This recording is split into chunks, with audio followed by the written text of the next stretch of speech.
In this video I will show you how to change your Instagram name in only few minutes. Okay, all right, let's get started. So what you need to do is you just need to go to your Instagram account and go to your Instagram profile like that, then click on edit profile, and as you can see over here, username, click on your username, then delete this, and you can choose new name that you want. Okay, so for example I will choose, for example, let's say next,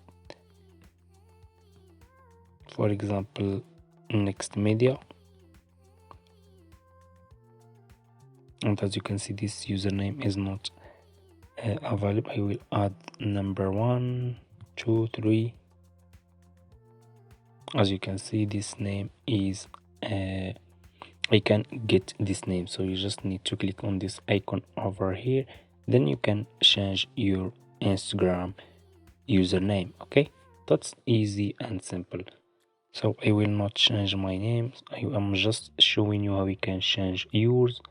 So thank you so much for watching, guys, and I hope this video is helpful for you. Don't forget to subscribe to this channel, leave comments, and see you in my next video.